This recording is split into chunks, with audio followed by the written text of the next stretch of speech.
Hello, नमस्कार sir. नमस्कार, बोला. सर, तुम्ही बऱ्याचशा मागील व्हिडिओमध्ये सांगितलं होतं, की दिनांक 23 हं, पासून तुरळक भागामध्ये पावसाची शक्यता आहे. हं, हं. आणि सर तुम्ही सांगितल्याप्रमाणे बऱ्याच जिल्ह्यामध्ये तुरळक पाऊस पडलेला आहे काल. हो, हो. आणि सर तुम्ही म्हटलं होतं, की 26 ते समजा 30 तारखेपर्यंत हं, हं, हं. जोरदार व मुसळधार पावसाची शक्यता आहे किंवा गारपिटीचा अंदाज आहे त्यामध्ये. हं, हं, हं. असं तुम्ही मागील व्हिडिओमध्ये सांगितलं होतं. सर आता नवीन अपडेट काय आहे सर? नक्कीच. आपण काल तुम्हाला जी माहिती दिली लाईव्हच्या माध्यमातून, हां, हां, त्या पद्धतीनं आता महाराष्ट्रामध्ये कालपासून शेतकऱ्यांना भयभीत करणं देखील मेसेज आणि व्हिडिओज देखील आपल्याला व्हायरल होताना पाहता आहेत आपण न्यूजच्या माध्यमातून. हां. बरोबर आहे आज सर. आपण आपल्या रेकॉर्डिंगच्या मार्फत या 3 गोष्टीचा उलगडा करणार आहेत. हां, कोणत्या भागांमध्ये धुव्वाधार, कोणत्या भागांमध्ये गारपीट, कोणत्या भागांमध्ये विजांचा कडकडाट, कोणत्या भागांमध्ये शेतकऱ्यांना भीती आहे किंवा कोणत्या भागातल्या शेतकऱ्यांनी आत्तापासूनच तात्काळ पाणी बंद करायचं आहे. ह्या सगळ्या गोष्टीचा आढावा तुमच्या चॅनलच्या माध्यमातून मी आज देण्याचा प्रयत्न करेल. हं, हं. पण विनंती एवढी असेल की शेतकऱ्यांना सगळ्यांना माहिती आहे की तुम्ही मागे एक माझा व्हिडिओ टाकलाय. जवळपास 8-10 दिवस झाले त्याला सगळी माहिती त्याच्यामध्येही दिली की अशा प्रकारचं वातावरण हे 21 ते 26 काळामध्ये नाहीये मोठ्या पावसाचं किंवा गारपिटीचं. हां, पण यामध्ये नुसतं हलक्या सरी वगैरे बरसतील, आभाळ बी खूप येईल. घाबरू नका. पाणी चालू असेल तर चालू ठेवा. ही 8 दिवसाच्या पूर्वीची गोष्ट होती. हां. बरोबर पण आहे सर. त्या दिवसापासून 29 तारखेपर्यंत म्हणजे 15 ते 20 दिवस शेतकरी पाणी बंद ठेवू शकत नाही. पाणी पिकाला पाणी देण्याचा काळ असला तर. हं. आज शेतकऱ्यांना आपण असं सांगणार आहोत, की हे जे पाऊस आहे, आपण मोठा पाऊस सांगितलेला आहे. मोठ्या पावसाचे संकेत काय आहे, याबाबतीत देखील उलगडा करणार आहेत. हं. सगळ्यात प्रथम आपण सुरुवात करूयात खानदेशापासून, त्यानंतर तुमचा परिसर आणि तुमच्या संपूर्ण भागांची माहिती आहे. तर हां, बरोबर. मित्रांनो, राज्यामध्ये जो येऊ घातलेला जो पाऊस आहे, तो WDचा पाऊस आहे. याबद्दलही तुम्हाला संपूर्ण माहिती मिळाली आहे. ह्या WDच्या वातावरणामध्ये वारे देखील त्याच ताकदीने जोराने वाहणार आहेत. 27 आणि 28 तारखेची ही गोष्ट आहे. आपण उद्याच्या पण वातावरणाचा आढावा घेणारच आहेत. 27-28च्या काळामध्ये पाऊस काही ठिकाणी धुव्वाधार देखील पडणार आहे. काही ठिकाणी गारपिटीचे संकेत आहेत, पण इतक्याही मोठ्या पद्धतीची गारपीट नाहीये, जेणेकरून हजारो हेक्टरचं नुकसान होईल.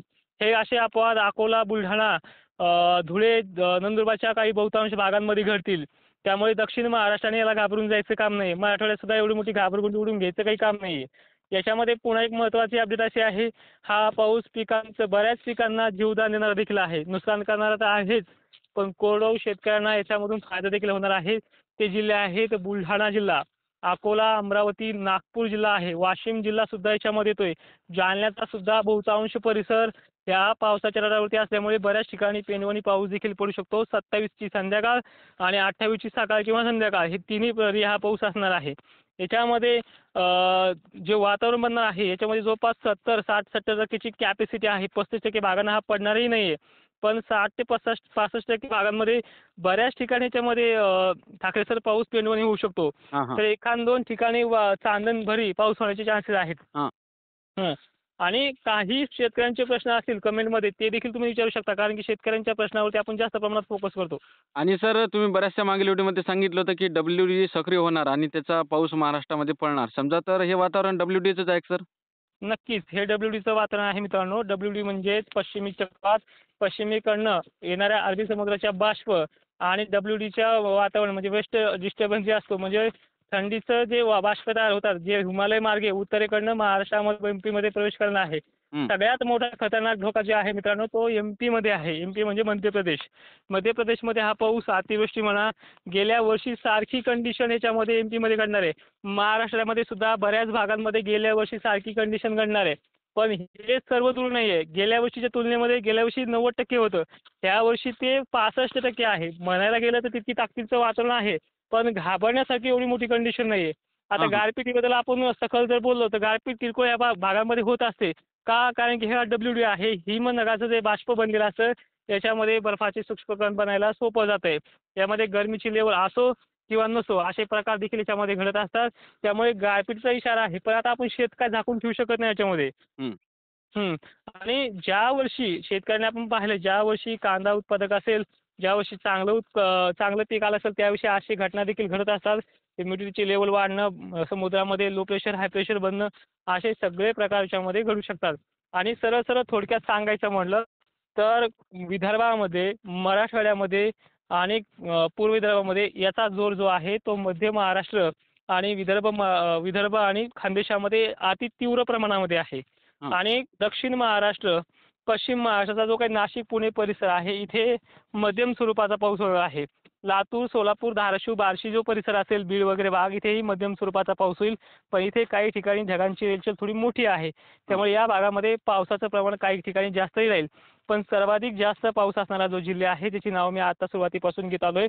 नंदुरबार, धुळे, छत्रपती संभाजीनगर, बुलढाणा, अकोला, अमरावती, जालन्याचाही उत्तरेकडील भाग, पश्चिमेकडील भाग, नंतर अहिल्यादेवी नगर परिसराचा भाग, नाशिकच्याही येवला, देवळा, मालेगाव परिसरामध्ये देखील हा भाग असेल.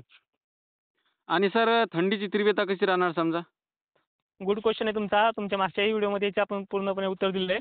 हं. तर थंडीची तीव्रतेबाबत शेतकऱ्यांना आता कसं आहे, ज्यावेळेस थंडी अति तीव्र होती त्यावेळेस गरमी कधी येईल हा प्रश्न पडतो.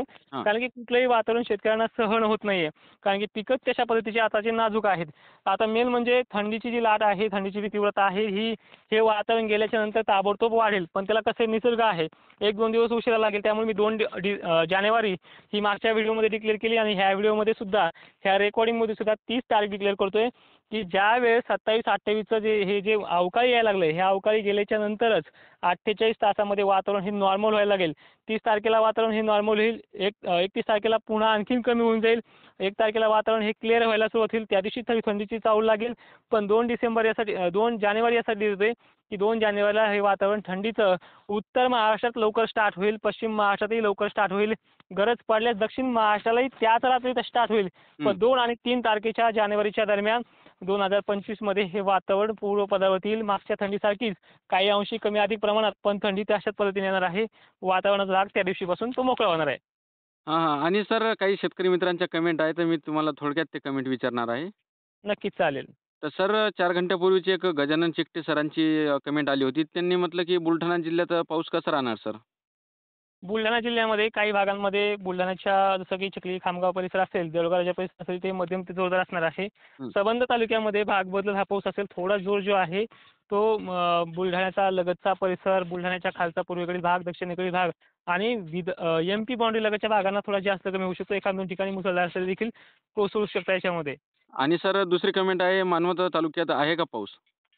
हो, मानवत, मानवतला देखील पाऊस आहे. आपण तेच डिक्लेअर केलं आता याच्यामध्ये. आणि सर वाशिम जिल्ह्याकडे पाणी पाऊस येणार का? नक्कीच, नक्की. तुमच्याकडे सुद्धा येणार हा पाऊस. हं, डब्ल्यूडीचा पाऊस आहे. थोडा उशिरा येईल. संध्याकाळी मध्यरात्रीपर्यंत का होईना तो दाखल होईल. हं. आणि हं. सर एक खूपच महत्त्वाची कमेंट आहे, म्हणजे शिर्डीला पाऊस होईल का सर? नक्कीच. शिर्डीला कालच्या डेटला सुद्धा बारीक बुरबुर झाली आहे हं. आणि येणाऱ्या काळात देखील तुमच्याकडे देखील वातावरण सांगितलेलंच आहे. हां, हां, हां. हं. Okay, okay. सर तुम्ही शेतकऱ्यांना खूपच चांगली माहिती दिली आमच्या चॅनलच्या माध्यमातून. हं, हं. आणि सर मला एक शेतकऱ्याला सांगायचं होतं, की जे 2025चा अंदाज आहे, हं, हं. ते आपण आपल्या चॅनलच्या माध्यमातून 30 डिसेंबरला आपण शेतकऱ्यापर्यंत हे अंदाज पोहोचवण्याचा प्रयत्न करणार आहोत. नक्कीच. कारण की आता ह्याच वातावरणाचा भाग खूप मोठा झाला आहे हं. आणि त्यात ते टेन्शन काय असेल, काय नाही, काय बाकी आहे त्या देखील बाबतीत आपण बोलणार आहोत. हां. आणि एक विनंती असेल, की पुढचा पावसाळा खूप चांगला आहे. त्यामुळे त्या पावसाचं काय असं आहे, ते आता टेन्शन घेऊ नका. वातावरण हे त्या बाबतीत अजूनही पॉझिटिव्ह येण्याची शक्यता दाट आहे. हां, हां. बरोबर आहे सर. नक्कीच. Okay, okay. धन्यवाद सर. धन्यवाद.